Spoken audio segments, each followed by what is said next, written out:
마스크를 쓰셔야 됩니다. 전직 청와대 정무수석 둘이 뭉쳤다. 여당 야당 크로스. 원기옥 에너지를 모아보겠습니다. 원기옥. 냉철하고 확실한 분석, 그리고 귀에 감기는 걸쭉한 입담. 주진우 라이브 특급 조합입니다. 원기옥 돌아왔습니다. 오늘의 특별 손님 모셨습니다. 최재성 청와대 전 정무수석, 어서 오세요. 안녕하세요.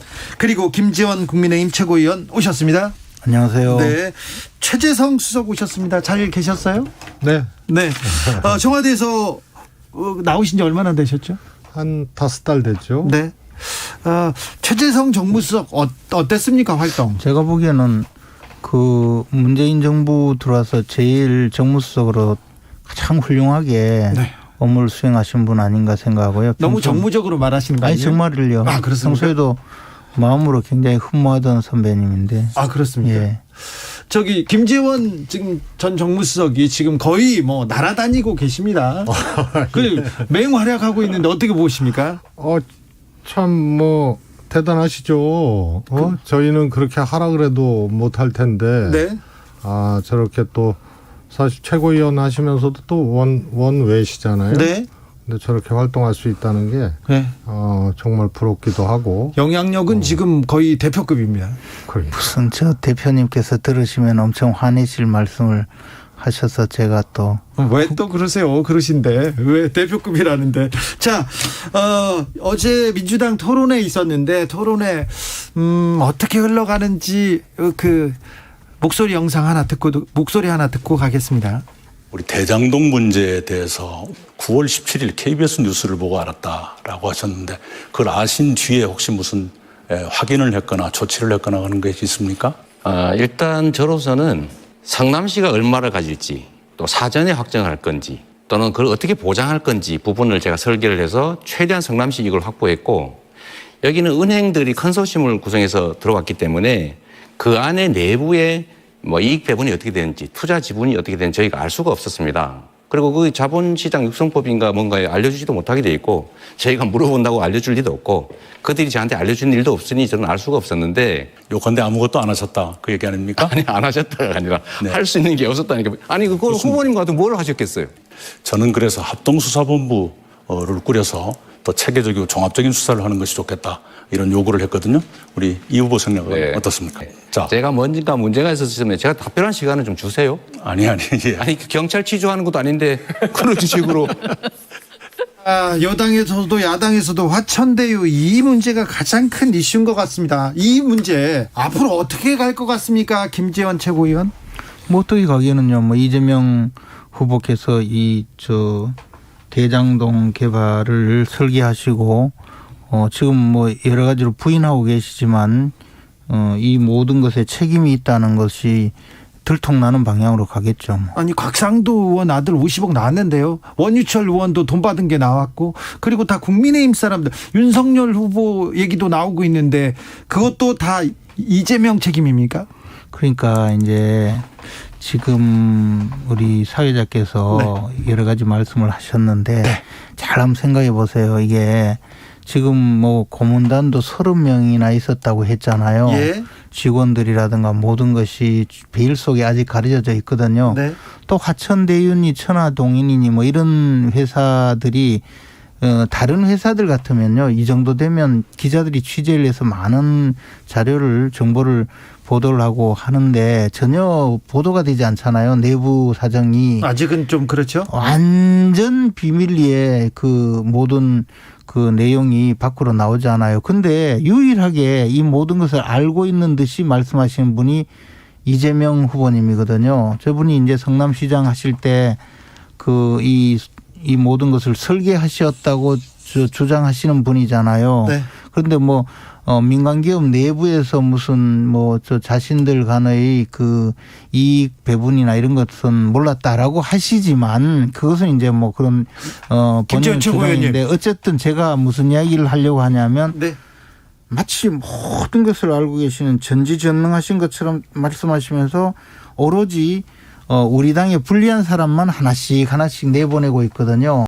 그러니까 이제 시간이 지나면 이제 들통이 나겠죠. 실제 그 이재명 후보님께서 어떤 일을 하셨는지 또 왜 이런 일을 벌이셨는지 그리고 그 민간 기업에 흘러간 이 수천억대 조 단위에 되는 이익금이 어디로 어떻게 흘러갔는지 또는 어디에 고여서 지금 처분을 기다리고 있는지 그런 것이 나오겠죠. 이재명 후보가 곽상도 의원 의원의 아들한테 50억 주려고 설계했다 이렇게도 보여드리는데 그거는 아니죠. 그건 아닙니까? 그거는 전혀 아니죠. 그게 어떻게 되겠어요? 아 그건 안 됩니까? 네, 어떻게 보셨습니까? 그건 뭐 지금까지 소위 말해서 앞으로 이제 들통나면 알겠다고 말씀을 하셨는데요. 현재까지 들통나고 있는 거는 다 야당이고 또 법조입니다. 그래서 이게 어찌 보면 문제가 있다면은 이게 법조의 힘 게이트지 이재명 후보 게이트는 아닌 것 같습니다. 그다음에 실제로 이렇게 거꾸로 반문하고 싶어요.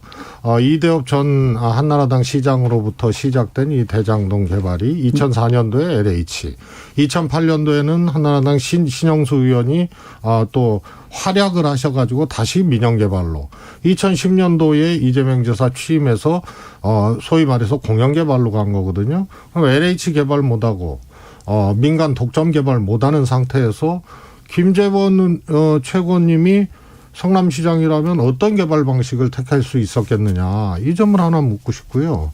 또 대한민국의 이 지자체 내지는 공공 영역에서 한 개발 중에 정액으로 이익을 보장받고 성남시처럼 한 개발에 이 역사가 없습니다. 그러면 어떤 모형으로 이걸 개발할 수 있을 것인가 했을 때 이것이 최적의 방안일 수밖에 없다는 것은 아마 좀 알만한 사람들은 알 겁니다. 다만 이것이 이후에 화천대유라는 회사에서 엄청나게 많은 이득을 취했는데 이것이 불법적이냐 아니냐, 요 점이 이제 포인트고요.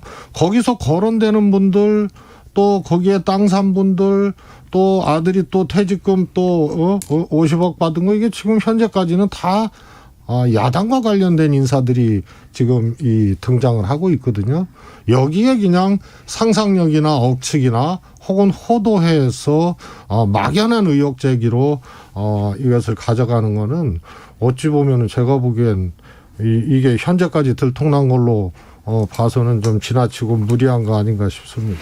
이게 이제 그 방금 말씀하신 대로 막연한 의혹이라고 하는데요. 그게 아니라 이게 처음에 말씀하셨잖아요. 그 뭐 이대업 시장부터 그분 안 돌아가셨나요? 그 옛날 이야기 또 뭐 신영수 의원 이런 이야기 하시는 거 보면 얼마나 다급하고 궁지에 몰리면 저런 말씀을 하실까 싶은데요. 원래 이게 이제 수십 명이 구속됐지. 원래 이게 이제 민영 개발 뭐 한다고 하면서 시작을 했지만 이 잘 안 되는 이유가 이게 이제 토지 매입이 잘 안 돼요. 토지 소유자들이 어떤 경우는 뭐 싸게 내놓을 수 있지만 비싼 가격으로 또는 아예 안 판다는 사람들, 이렇게 해서 이 토지 매입이 안 돼서 계속 이 민영 개발이 좌초가 되는 거예요.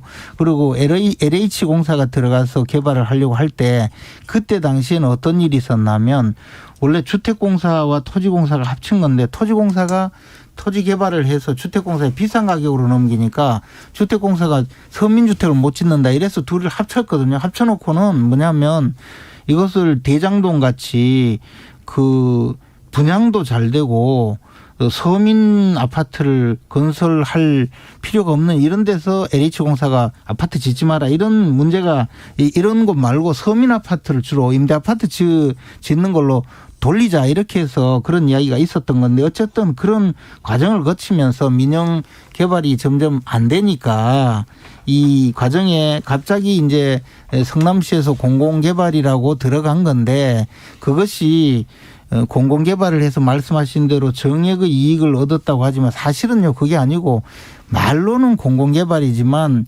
성남도시개발공사가 50% 플러스 한 주의 그 지분을 가졌잖아요. 그리고 나서 한 것은 지분을 50%를 가졌기 때문에 이익금을 50% 가져간 게 아니고, 이 50% 이상의 지분을 가지면 강제 수용을 할 수 있거든요. 그러니까 토지 매입이 잘 안 되는 것을 공공개발이라는 이름으로 토지를 매입해서 허가도 초고속으로 내주고는 그 이익금은 민간업자에게 몽땅 넘겨준 공공개발을 네. 그 공공개발을 탈을 쓴 주미 게 의원님께서 이 질문합니다. 결국에 그 민간인들에게 이익을 보장해준 그런 부도덕하고 부패한 사업이 되고 말았어요. 최고위원님한테 질문이 있습니다. 주미 의원님한테서 온 질문인데요. 이재명 후보가 그러니까 이득을 본 게 뭔가요? 이렇게 물어보네요. 이재명 후보가 그러면 왜 이렇게 민간인들에게 몽땅 이익을 넘겨주는 이런 구조를 만들었는지가 우리가 더 의문이죠. 더 그러니까 의문입니까? 그렇게 민간인들에게 이익을 넘겨주기 위해서 이런 개발을 만들었는데 그 이유가 뭘까? 과연 왜 이랬을까? 그리고 그 과정에 이재명 후보의 최측근인 이화영 전 의원의 또 연관된 분이 지금 천화동인 1호의 주인으로 밝혀졌는데 그럼 이 관계는 뭐냐? 뭐 그런 것이 궁금한 거죠. 그리고 수사를 통해서 밝히자고 했는데 수사를 계속 뭉개다가 이제는 거의 증거도 없어질 단계가 되니까 이제 수사를 또 이리저리 막 옮겼잖아요. 저 수사 못하게 하려고 하는 것 아니겠어요? 저는 그 모든 것을 밝혀달라는 거예요. 전부 다 김재원 최고님의 상상 속에서 지금 다 주장하는데 그래도 근거가 있어야 될 거 아니에요. 근거가 이만큼 예를 있는데요. 들어서 이랬을 것이다 저랬을 것이다죠. 우선 김재원 최고님이라면 당시 성남시장이었다면 이거를 어떤 방식으로 개발했겠어요. 공공개발로 안 돌리고 가만히 있으면 아니에요. 민간이 다 먹잖아요. 그다음에. 그거는 전혀 아니에요. 왜냐하면 지금 성남시가 가져갔다고 아니. 하는 이익 대부분은요 민간 개발을 해도 어차피 그렇지 기부 체납을 않습니다. 해서 똑같이 자, 가요. 이재성 수석한테 이렇게 좀 좀 마이크를. 보시죠. 네. 이게 이제 14년도에 추진이 돼서 15년도에 하나은행 컨소시엄으로 이게 이제 공모 결과가 귀결이 되지 않습니까? 예. 그런데요. 2015년도에 잘 아시겠지만 박근혜 정부 때 전세금이 엄청 올랐어요. 전세금 오른 값이면 대출 받아서 집 사라고 사실 DTI, LTV 풀어줬거든요. 네. 그거 잘 아는 사실 아닙니까? 네. 그런데 그때만 해도 부동산 경기가 침체돼 있을 때입니다. 물론 대장동 개발은 뜨거웠기 때문에 미치는 장사는 아니었죠. 그런데 이 분양 시점이 언제인 줄 아세요? 대장동? 2018년, 19년이에요. 네. 그래서 2015년 당시에 예측하지 못했던 상당한 분양가가 확보가 된 겁니다. 예. 두 번째로 우선주와 보통주가 뭔지는 아시잖아요. 우선주는 이 대장동 개발로 2015년 당시에 얼마를 벌지 모르지만 우선 배당하는 주예요. 그리고 여기서 더 이익이 생겼을 때 소위 말해서 보통주로 가는데 2018년 이후에 분양하다 보니까 엄청나게 이득이 늘어나서 선 우선주 배당하고 남는 걸로 화천대유한테 갔는데 이게 엄청난 거죠. 그래서 민간 개발은 안 된다고 했죠. 네. 그럼 어떤 개발할 거예요? 아니 제가 말씀드리는 거는 민간 개발을 하자 공공 개발을 하자는 게 아니고요. 성나무뜰이라는 회사를 만들었잖아요. 특수목적법인에. 그건 당연히 만들죠. 아니 네. 그러니까 만들어서 지분이 50%가 넘어요. 그럼 경영권까지 있어요. 근데 여기서 사실 말은 이익금이라고 하지만요. 그건 이익이 아니에요. 왜냐하면요. 그것은 다 기부 체납을 받을 그렇지 않습니다. 기부 체납을 받을 수 있는 위치와 기부 체납을 받을 수 있는 사업인데 그중에 일부는 말이에요. 임대 아파트 부지로 만들어 가지고 그걸로 받은 거 아니에요. 그리고 또 그 사업 부지 밖의 터널 공사라는 거는요. 사실은 그 터널 공사를 함으로써 이 부지의 경제적 가치가 높아져서 민간 기업에게 오히려 이익만 높여준 사업이에요. 자, 이렇게 볼게요. 그건 당연하죠. 진입로라든가 또 도로라든가 이런 것들은 어떤 큰 개발을 할 때는 당연히 하고 보통 진입로 같은 경우에는 이제 기부 체납을 합니다. 공원도 그런데 마찬가지로 기부 체납하죠. 들어보세요. 공원을 한 것을 대장동의 이익금이라고 하는 게 세상에 어디 있나요? 대장동의 총 분양 호수가 몇 호인지 아세요? 지금 뭐 우리 당에 지금 저 장학 퀴즈 토론하시는 거 그게 이제 똑같아요. 홍준표, 윤석열 후보의 토론 방식입니다. 주로 홍준표 후보님이 많이 물었죠. 작게 501로 묻고. 네. 그런데 5,600세대예요. 네. 위례 신도시의 10분의 1이에요. 그럼 거꾸로 얘기하면 아니 단순히 산술적으로는 성남시가 위로 신도시를 만약에 뭐 불가능하지만 성남시가 대장동 방식으로 개발을 했으면 5조 5천억을 환수받아야 돼요. 물론 이것은 당연히 현찰만을 의미하는 것이 아니고 부대시설 또 성남 제1공단 개발 이런 것을 합쳐서 추산을 하는 것인데 그렇죠. 네. 당연하죠. 그거는. 그게 무슨 이익금이에요? 이익금이죠. 그거는. 왜냐하면 개인이 취득한 게 아니고 그것은 예산을 들여서 해야 될 사업을 이걸로 대치를 한 건데 기부 체납이 아니고 환산해서 5,500억을 보장받은 거기 때문에 정액으로 약정을 한 겁니다. 알겠습니다. 네. 대장동은 블랙홀 같아가지고 이 정도로 아니, 근데 하겠습니다. 한 가지만 더 말씀드리자면. 그만하면 안 돼요. 아니, 한 가지만 더 말씀드려요. 자, 짧게.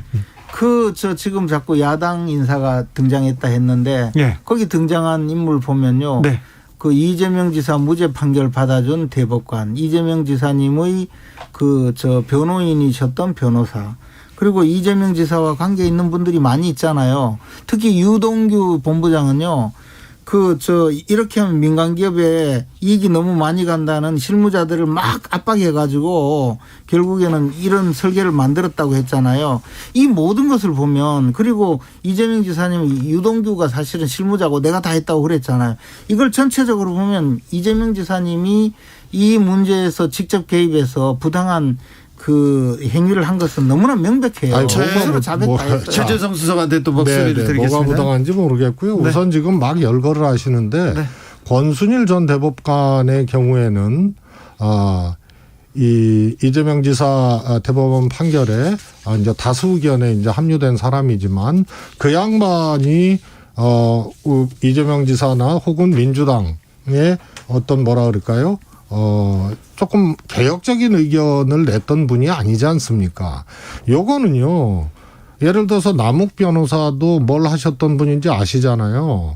예? 국민의힘 전신인 네. 새누리당의 이제 청년위 부위원장 하시고 이게 다 야권에 관련된 분들 그때는 성향이 다 그랬던 우리 당이 분들입니다. 여당일 때는 여당에 붙으신 분이고요. 자, 여기까지 할게요. 0390님께서 이재명 후보가 머리든 몸통이든 그러면 곽상도 의원 국민의힘 관계자들은 이 후보의 수족인가요? 이런 질문이 있었고요. 3982님, 이 모든 게 이재명 후보 책임이라면 곽상도 의원 공천했던 국민의힘도 책임져야겠어요.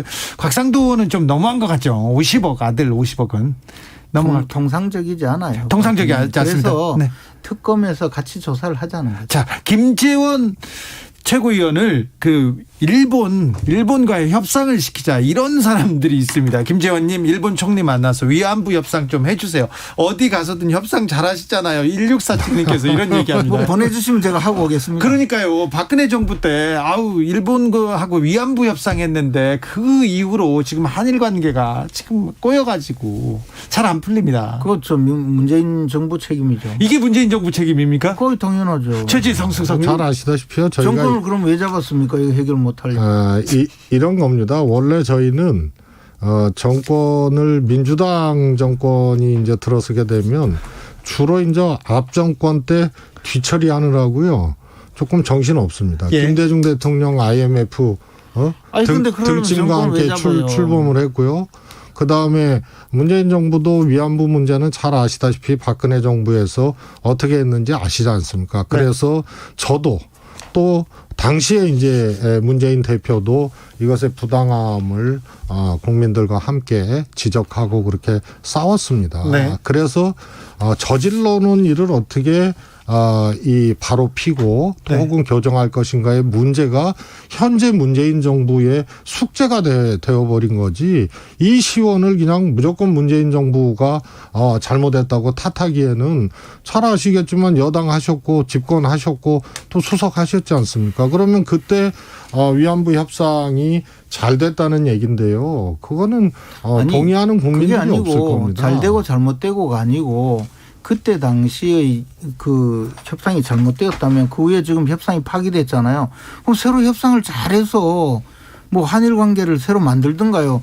기껏해가지고 그 이후에 위안부 문제는 오로지 민주당 소속이었던 윤미향 의원이 이 위안부 등쳐먹은 거 외에는 기억나는 게 없어요. 이걸 또 왜 거기다 갖다 아니 그러니까 붙이세요? 그러려면 뭘 그거는 제대로 하든지. 조금 별개의 문제고요. 박근혜 정부에서 그렇게 소위 말해서 국민들의 의사 또 이런 역사적인 어떤 피해에 대해서 가벼이 여기고 또 부끄러운 협상을 했죠. 불가역적인 협상이라는 게 뭡니까? 그걸 피해자이고 이 피지배의 민족이었던 우리가 후대에서 그 엉터리 협상을 불가역적이라고, 그것도 박근혜 당시에 우리 외교부에서 그걸 선제안해 갖고 한 협상이거든요.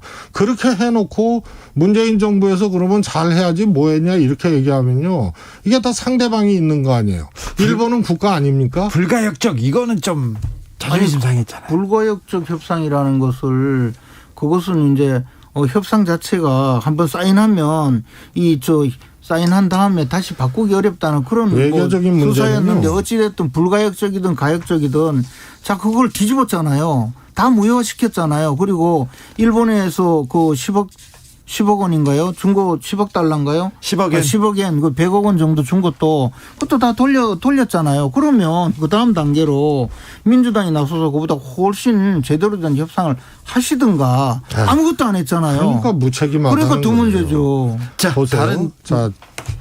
이 외교적인 문제는요, 예를 들어서 이명박 정부 당시에 일본 총리를 만났는데 일본 총리가 교과서에 독도 문제를 다루겠다라고 얘기를 하니까 이명박 당시 대통령이 조금 미뤄달라라고 얘기를 했거든요. 기다려달라. 네. 그게 굉장히 앞으로 영토 이 독도 문제에서 굉장한 안 좋은 근거로 남는 거예요. 박근혜 정부에서 불가역적이라는 표현은요, 이건 외교적으로 굉장히 강압적인 겁니다. 예를 들어서 육자회담 때 사실상 처음 나온 얘기인데, 북한이 약속을 어기거나 혹은 굉장히 무리하게 나오니까 육자회담 당시에 협의된 것을 불가역적이라는 표현을 그때 써서 어떻게 보면 누르는 듯한 표현인데, 피해자 국가에서 이번 협상은 불가역적이라고 먼저 얘기한다면 이거는 외교적으로도 굉장히 불리하고 어처구니 없게 한 거예요.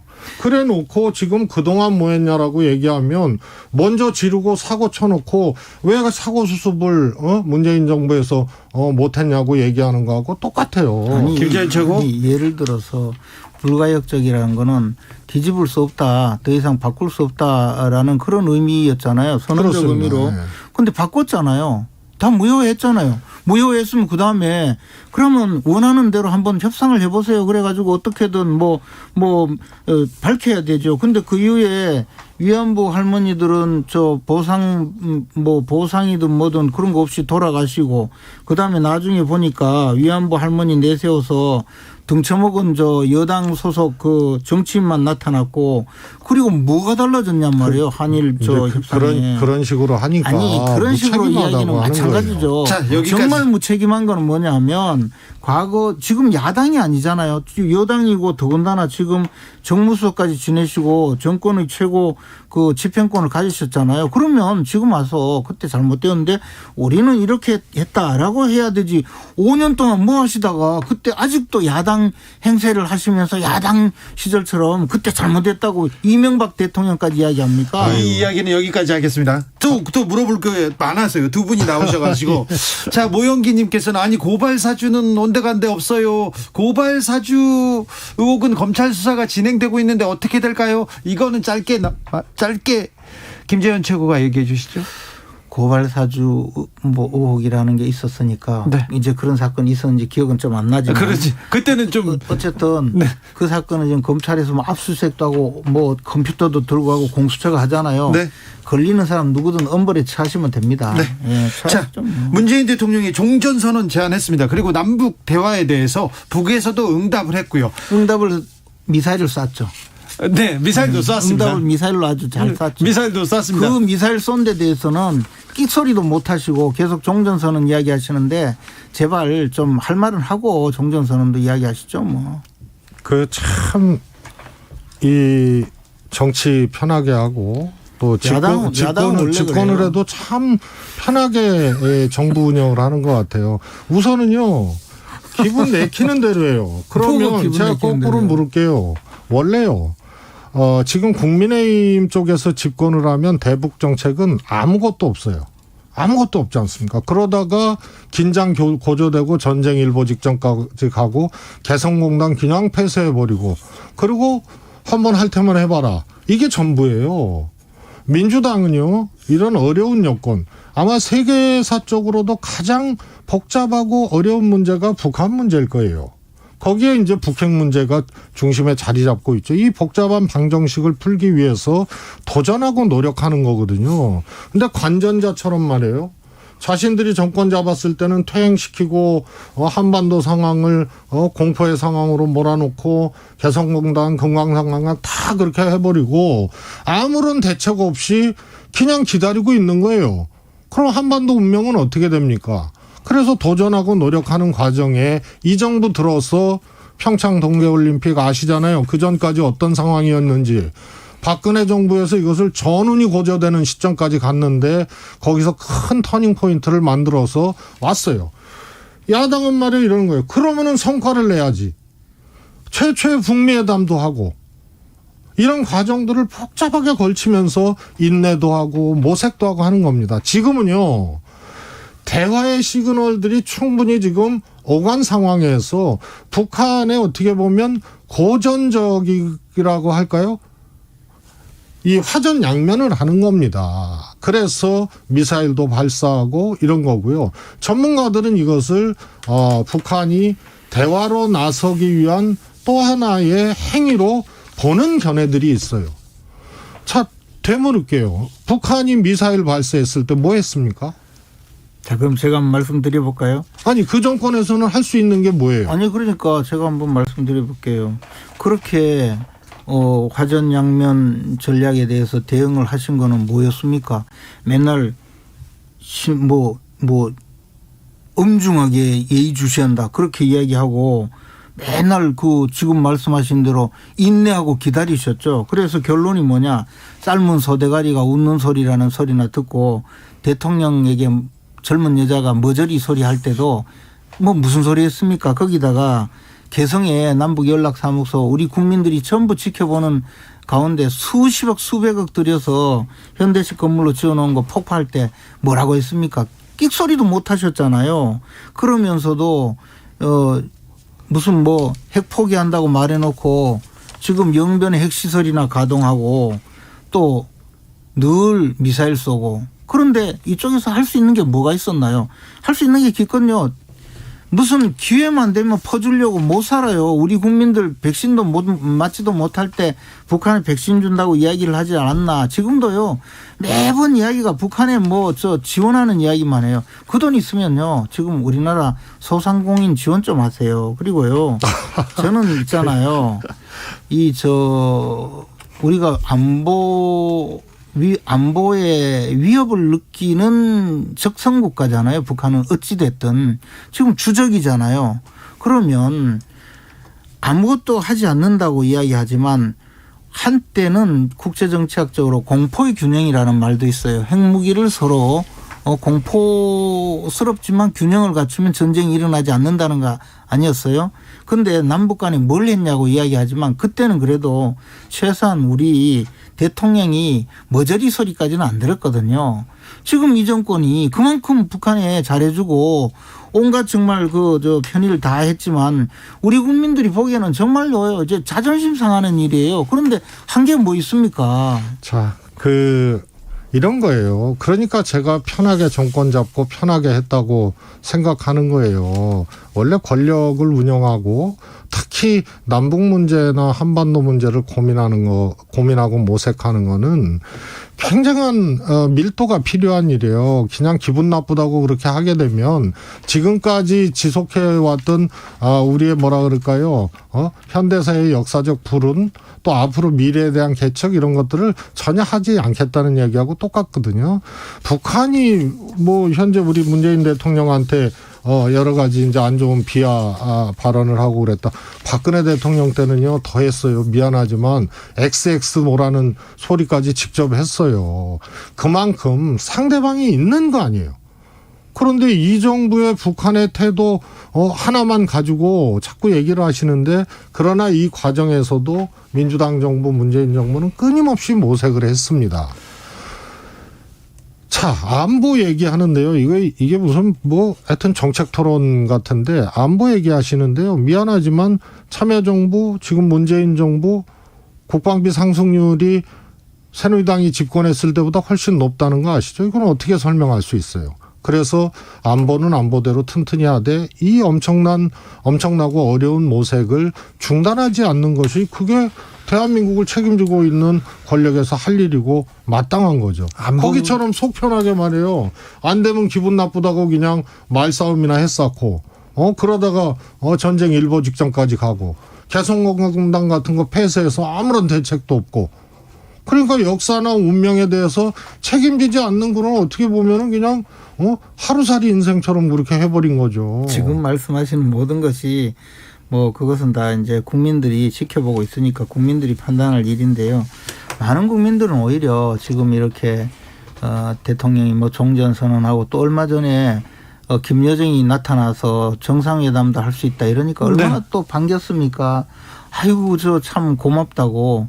아마 뭐 선거 전에 정상회담이라도 하면 표에도 도움이 될까 그런 생각을 하는지 몰라도 남북 관계를 계속 국내 정치용으로 어떻게든 활용하려고 하니까 이제 이런 문제가 있는 거죠. 최고위원님, 근데 남북이 만나서 대화해야죠. 어떻게나 평화로 걸어가야 될 거 아닙니까? 당연히 대화하는 거는 좋아요. 네. 그러나 그것을 정상회담을 통해서 그저 결국에는 결론은 아무 성과 없이 마칠 시간이 정상회담 해가지고 마칠 시간 됐습니다. 결국 자, 국민들에게 김재원, 희망만 최재성 보여줬잖아요. 두 전 청와대 정무수석 감사합니다. 네.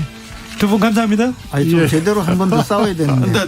다시 한번 만나죠. 오늘 돌발 퀴즈의 정답이 백신 패스였습니다. 저는 내일 오후 5시 5분에 돌아오겠습니다. 지금까지 주진우였습니다. 두 분 감사합니다.